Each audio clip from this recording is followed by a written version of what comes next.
In this current housing affordability crisis, it's really difficult not to listen to all the voices, whether they be on the news, family and friends, who are telling you it's impossible to buy a house, especially for you, one person, one income. And I want you, if you get nothing else from this video, to know that you should stop listening to all those things. You won't know until you try. And the only thing you lose by trying and finding out and researching is maybe a little bit of hair from tugging it out, or maybe your cortisol levels will go up a bit, but it's doable. I did it in this climate, and I'm not saying it's easy, but it is feasible. So if you want to learn a little bit about my process, my experience buying a house as a single person, single woman in her 30s in California, keep watching. Okay, first of all, big disclaimer, big hands, big disclaimer. I am not a professional house buyer. Please do your own due diligence. Take tips from this if you want, but vet them through your own process. Consult professionals. They know best. Please don't sue me. That's all I'm trying to say. Now that all the legalese is out of the way, let's get into it. Let's get into the meat of what it means to buy a house as a single person in this current climate. Currently, the supply is really low in a lot of areas, but the interest rates are extremely high. We're talking 7% or more. And you might think this is not a great time to buy.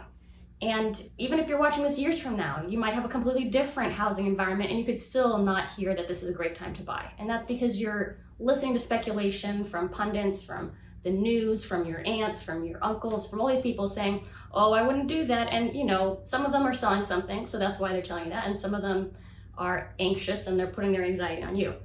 It's still possible, is all I'm trying to say. Right now, there's a huge narrative. You don't need to buy into the narrative. You just need to see, hey, what can I afford? And is this possible? And the only way to do that is to try. All right, so we're gonna talk about 3 main topics in this video that will make it possible for you as an individual single person to buy a house. And those topics are, what are they? Making yourself a good candidate. Number 2, securing funding. Number 3, advocating for yourself. These are the 3 tenets that we're going to go over in this video. There's so much more that I can go over. And if you want to know other things, if you have questions throughout the process, put them in the, what is this? This is the description below. That's what that is. You might think I'm a single person, one income. Doesn't sound like a great candidate to a lender or to a seller. Well, let me tell you, you actually are a great candidate. It's because you have a couple of things in your favor. Number 1, you have one brain and one heart. When there's a couple, when there's 2 people buying a house, yeah, they have 2 incomes, but they also have 2 brains and 2 hearts, and they want different things, and they have to compromise back and forth. Oh, I want to be closer to my work. No, I want to be closer to my work. Or I want a chimney, or I want I don't know, a huge backyard area for our dogs. You are one person. You want the things that you want, and you don't have to compromise with anybody about it. And that's a really great value add for a seller. Number 2, you're not complicated, right? Because you're not 2 people. So you don't have like 30 different bank accounts. You don't have a bunch of credit cards. You don't have a bunch of employers that you have to gather all this financial information from. Number 3, you are organized. You have got all of your ducks in the row. That's what this video is about. Here's how to get your ducks in the row, right? You're going to know how much you can afford. You're going to know exactly what requirements you have for a place that you can make a decision quickly. And you're going to have everything financially set up. You will not have done any sort of financial transactions in this time that are going to hinder your progress in purchasing a house. So all these things together make you a very agile and decisive buyer, which is not what most people are. And that is a huge boon. And how that translates is that you can do a closing in 21 days. That's huge. Real estate agents are gonna push for a quick close. And you can offer it. If they're just saying, okay, 30-day close, you can say like, hey, I could do it in 21 days because I'm decisive, I am not complicated, and I have all my ducks in a row. And now you're a great candidate. Here's some other things that make you a great candidate. Having a good credit history, good credit score. If you don't have a good credit score, maybe ask somebody who does if they can put you on as an authorized user to one of their credit cards. There are actually companies that you could do this to. These trade line companies allow you to be added as an authorized user onto a credit card that has a very long, illustrious history of being really good. And then your credit history goes up, your credit number goes up. So that's one of the ways to do it. Maybe you have student loans that you're paying off and you're paying off regularly and on time. That's going to show up in your credit score. And then you're going to write a buyer letter that explains all this, why you're so great. And not only why you're so great, but why you're such a cool individual, right? You really actually want to explain yourself well in this part. You want them to know that you are not a random, foreign company buying a house, or somebody who is just, just a random generic person. This is not like your dating profile where you wrote generic stuff like, I like hiking and traveling and eating sushi. Like, everybody likes hiking, traveling, and sushi. So let's make it more individualistic, because if you're gonna have this buyer letter that you give to the seller, they're gonna, maybe tug at their heartstrings. This is a real person. This is a cool person. I wanna sell my house to this person. So the buyer letter, it should, play on that, and make being single a real part of that. You can say, I can't wait to I can see myself living here for so long. I really like to put my stamp on things. I like to DIY things, and this place has great bones. I kind of wrote about that. In fact, if you want to see my DIYs that I'll be doing on this place, keep watching. You can see some past ones of my apartment listed below in the description, but I'll be redoing this whole thing. Anyways, back to the buyer's note. You are this cool individual. You like very specific things. It's not just sushi. You like this one grocery store that happens to be near here that sells the best, Russian candy. I don't know, like things like that. Be particular. Let them see a little bit of themselves in you and want to sell the place to you. Lay it on real thick, okay? But make sure there is little bits in there that don't sound generic, that make it sound like you are an individual that they could like, okay? So another thing to make you a great candidate is to have all your ducks in a row. It's about knowing where your funding is coming from. It's about not moving financial stuff around. It's about being a good candidate and that everything is ready to go.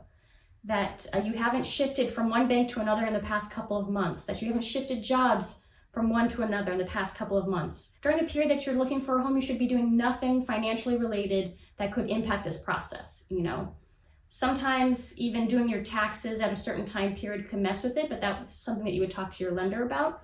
You don't want to be taking out another line of credit. You don't want to be charging a lot to your credit cards during that time as well. Then we move on to securing funding, the fun part of buying a house, right? No, not the fun part, but the doable part, okay? You might not have had time to, raise up a huge down payment, right? You're an individual with one income, and unfortunately, renting a one-bedroom apartment costs the same for you as it does for a couple, but a couple can split that in half. So you probably didn't have as much room to be able to, build up a huge down payment. You don't need a huge down payment, okay? I did not put down a full 20%. I could not afford to do that, but I did use down payment assistance programs from the state. They're usually in the shape of a loan that you either pay back when you refinance, which can be folded into your future, loan that you refinance, or a grant sometimes if you're lucky. So in order to research that, you can go to your state, you can look up down payment assistance programs, see what the eligibility requirements are. You might feel like you're not eligible, but I would really encourage you to check it out. Really research this stuff. Don't go with the thoughts in your head that are saying, I'm not eligible for this. Maybe my income is not in the perfect area. Talk to people, read about it, research it. If you get nothing from this video but to just stop listening to all the speculation about purchasing a house and actually just do the research and find out if you as an individual can buy a house, that would be the best lesson you can take away from this. So you do want to find a lender who knows this stuff, and it's not just going to discount it when you say hey, I want a down payment assistance program. They're like, oh yeah, I guess there are some. Well, you want to find somebody who's knowledgeable, who knows how to use them, and who's willing to go to bat for you where you need them to do that. That's their job. They are providing a service for you. You are paying them for that service with an origination fee. Therefore, they should do the work.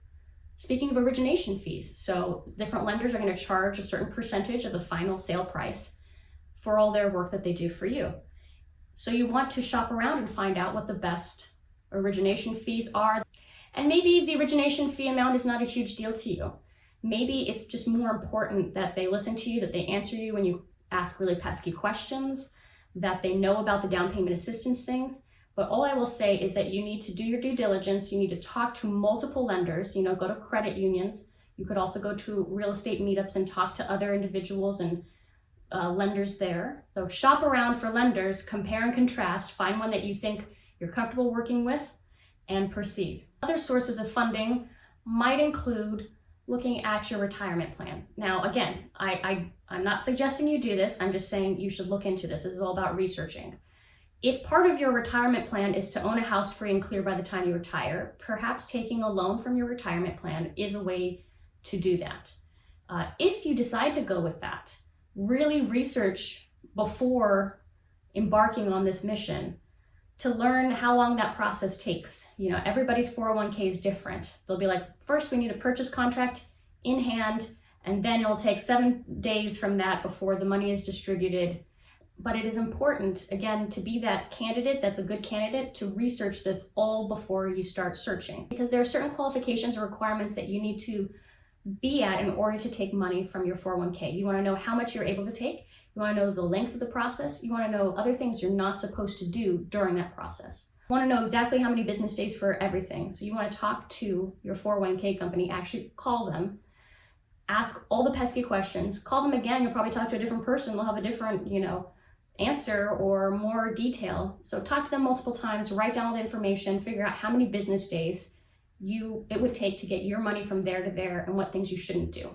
You could also look to see if your parents or other people who are close to you and like you sufficiently will give you a gift of a couple of $1,000s. It doesn't have to be a lot. Like, honestly, $1,000 could make the difference, even if it doesn't make the difference in terms of offering a higher price for the place to make you a good bargainer.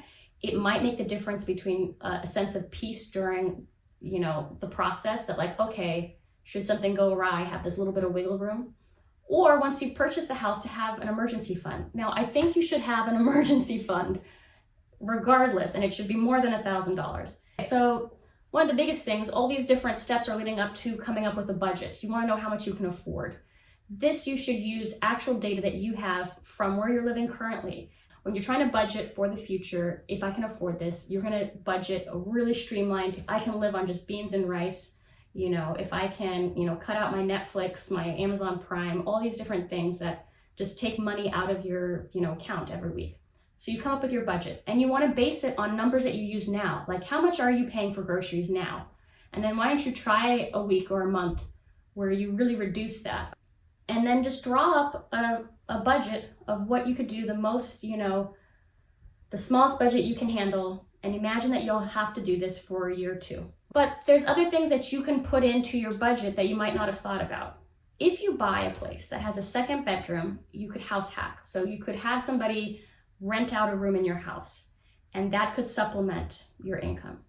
If you could afford to buy a duplex, buy a duplex. Some lenders will let you count the potential income or rent from a second, unit towards your loan to value ratio. If you haven't heard the term loan to value ratio, they'll look at your income and they'll look at how much loan they feel comfortable giving to you. And they want it to be, it's different for every bank, 75%, 80%, that ratio. Something else for you to research in the future. And having an extra room would be great if that's something that you can afford to do, to have 2 bedrooms with the idea that hey, if things get tight, I can rent it out for a little bit. I can be roommates for a while if it will help me to get to that second stage of being able to fully refinance with a lower mortgage. Other things to put into your budget. Can I work overtime at my job to make up the difference should it be a little bit difficult? Can I get a second job? Can I do Uber? All these different things. So look at several different areas of income that you might have. Can I do surveys in my free time? Can I babysit? Can I, dog walk? Look at other sources of income, put that into your budget, and have several different scenarios. You can be like, okay, I can afford this down payment, I can afford this monthly mortgage rate, and you can provide some of this information to your lender saying whatever, calculations you need to do to make it so that my mortgage is this much, that this is the top that I can afford. And you want to know what the top is so that when you look at a place, you can say, okay, they're asking this much, but I can go up to this much. You want to know how much you can go up to it, and you want to be able to know that very quickly so you can put in an offer right away. Things turn on a dime here, so you have to be agile. Remember, that is your strength. You are an individual, one person, you are agile. So you want to have all this information in the forefront. You want to know how much I can afford and how much I can squeeze a little bit extra. What's my top and what am I going for? And what would be comfortable? Part of the budget is the emergency fund. Do not do anything without an emergency fund. I'm telling you, don't rely on a credit card for an emergency fund. Emergency fund is going to help you not go insane, because this whole process is insane, all right?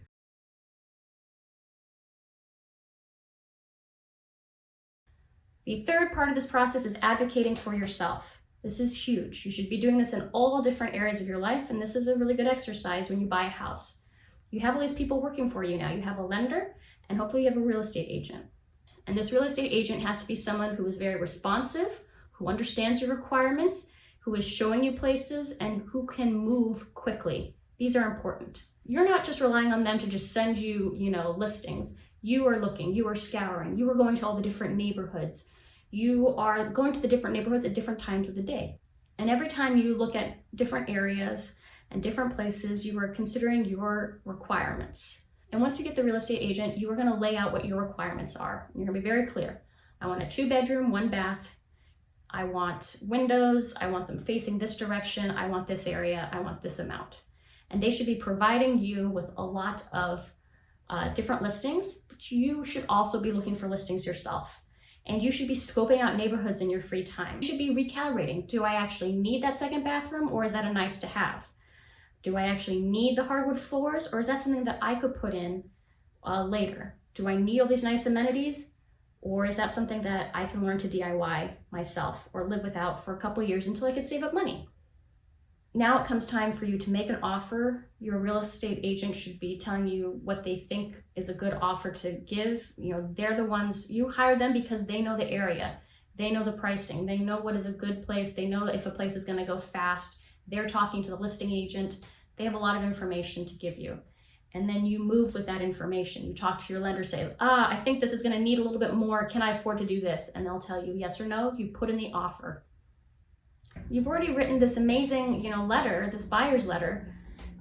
You send it to the seller. They think you're a cool individual. All this back and forth, and they accept your offer. There's a whole list of things that happens in this process, from bringing all your documentation in, from putting down earnest money, from talking to your real estate agent, from doing inspections, all these different things. And all I want to say in this video is to advocate for yourself. I could do a whole video on that process, and it's a lengthy one because there's a lot going back and forth, and it can be extremely stressful. So set yourself up to know that there's going to be a lot of cortisol coming through. Have beverages, coffee, alcohol, whatever it is that's going to help you get through this process. The planning is what's going to make this so much better. You planned. You were a great candidate. You had planned, so it will make it go smoother. After the inspections, there's going to be something that you can use as a bargaining chip to reduce the cost of this place. So your real estate agent will go back and say like, hey, actually, there's no AC, or the plumbing's really old, or this is cracked, or hey, you knew that there was no laundry facilities, and they will negotiate on your behalf to get a credit. Don't be afraid to negotiate to lower the price of the house. It's already, they've accepted your offer, okay? It's not going anywhere. There are different places where each party can pull out, but don't be afraid of asking for some money off for fear that it will all disappear. Your real estate agent, you have to understand their incentives and your lender's incentives, right? They might have done a great job. Hopefully they did. They got you, $12,000 off. And they said, it's great, we negotiated, we were giving you a $12,000 credit. And I don't know if you know what a credit is, but it's actually not a price reduction. It's money that you get back afterwards. And you could be thinking, oh, wouldn't that be great? Now I can use that $12,000 to do the fix that the real estate agent was talking about. That's how they use it as their bargaining thing. Maybe they'll put in the AC, or maybe you'll use that money as a, just emergency fund. And you could do that. But what I did is I said, actually, instead of a credit, can I get a price reduction in that amount? And they hemmed and hawed, and that's because they are incentivized to do so.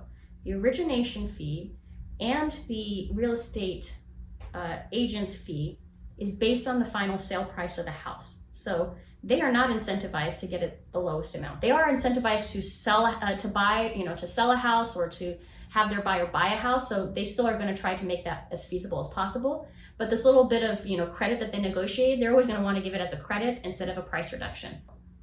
You're advocating for yourself here.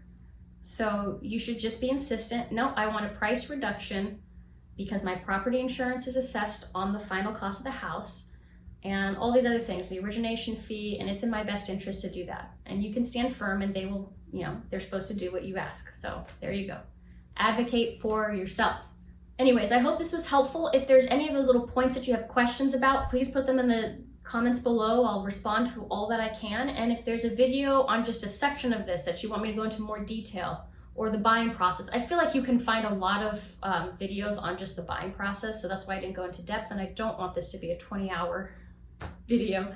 I hope that was helpful for you. It is possible. Do not listen to the naysayers. Do not listen to the news. Just try it. Just run the numbers. Just talk to lenders. Just talk to real estate agents. Find out what is actually possible before you discount the idea of entering the housing market.